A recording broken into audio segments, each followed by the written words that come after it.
Oleh karena kemurahan Tuhan, ku ada sampai hari ini.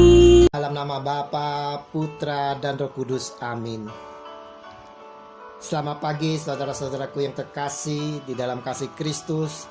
Berjumpa lagi dengan saya pada perenungan pagi hari ini tanggal 29 Mei 2020. Perenungan pagi hari ini kita ambil dari Yohanes 21 ayat 15 sampai dengan 19. Sudah berapa lama kita hidup bersama pasangan kita? Pernahkah pasangan kita bertanya kepada diri kita, apakah kamu mengasihi aku? Dan kenapa dia bertanya demikian? Mungkin pasangan kita telah mengetahui kalau kita telah berbuat salah, mengingkari janji kesetiaan kita, atau juga mungkin dia tahu kita menduakan dia, berselingkuh, atau kita sudah tak memperhatikan dia lagi.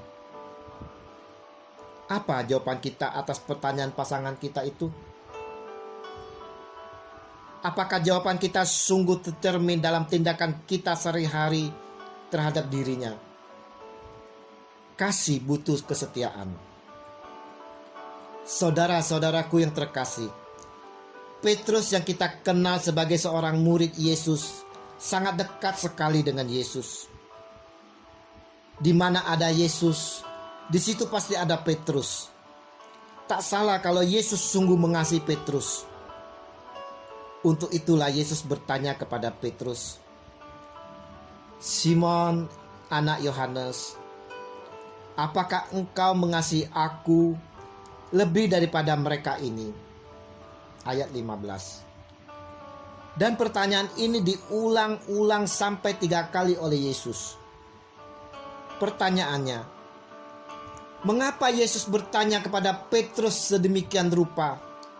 Padahal Petrus telah mengkhianati dirinya dengan menyangkal Yesus sebanyak 3 kali saat Yesus mengalami penderitaan, saat Yesus mau dihukum mati. Kenapa? Kenapa Yesus tetap bertanya kepada Petrus, apakah dia mengasihi Yesus? Yesus butuh kesetiaan dari mengasihi itu. Butuh tindakan nyata.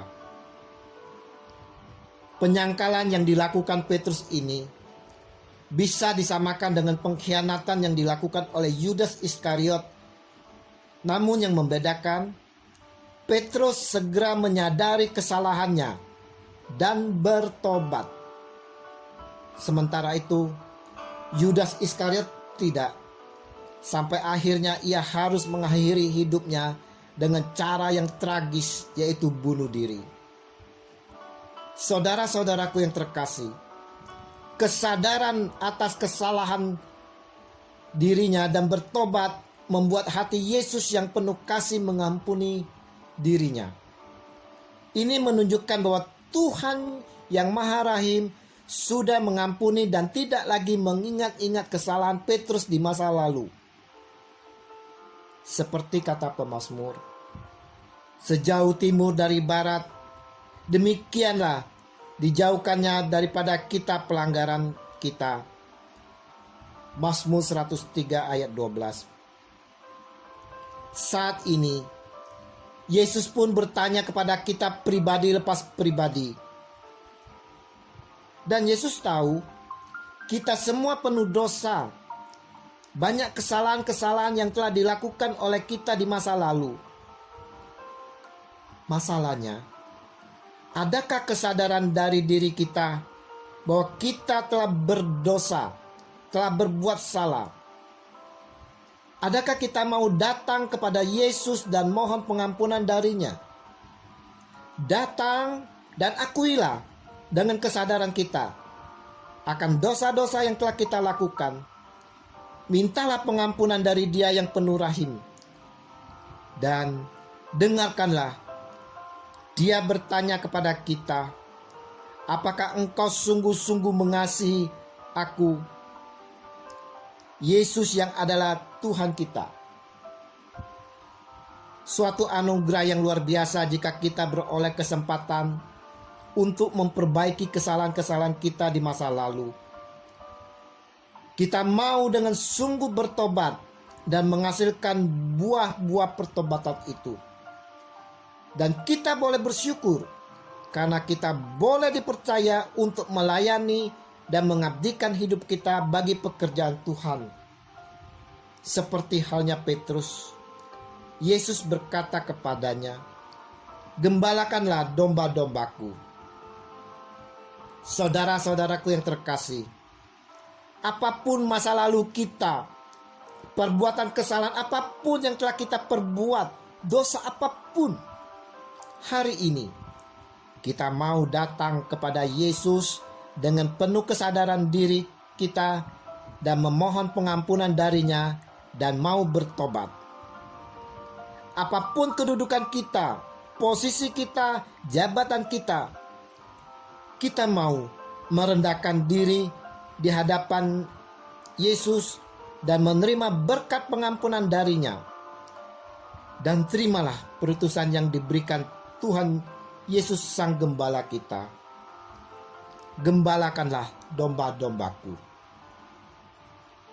Saudaraku yang terkasih, bagi kita yang percaya akan Yesus sebagai Tuhan dan Sang Juru Selamat, dan mau mengaku diri mengasihi Tuhan, maka kita harus menerima tanggung jawab perutusan yang diberikan kepada kita. Dengan urapan kuasa Roh Kudus, kita akan dimampukan sebagai utusan Tuhan. Maka saudara-saudaraku yang terkasih, dengan penuh kerinduan, mintalah kepada Yesus, penolong yang dijanjikan itu, agar kita selalu dikuatkan dan dimampukan. Oh Yesus Tuhan kami menyadari akan kesalahan masa lalu yang telah kami perbuat. Ampunilah kami siap menerima perutusan yang Kau berikan. Namun kami tak sanggup, tak mampu melakukannya dengan kekuatan kami sendiri. Untuk itu ya Tuhan, kami selalu merindukan akan janji-Mu yang telah Kau janjikan, yaitu penolong, penghibur. Dialah Roh Kudus itu. Datanglah ya Roh Ilahi, terangilah kami dengan sinar surgawi, agar kami mampu menjalani perutusan yang Yesus berikan kepada kami. Demi Kristus, Tuhan dan Gembala kami, kini dan sepanjang segala masa. Amin. Dalam nama Bapa, Putra, dan Roh Kudus. Amin.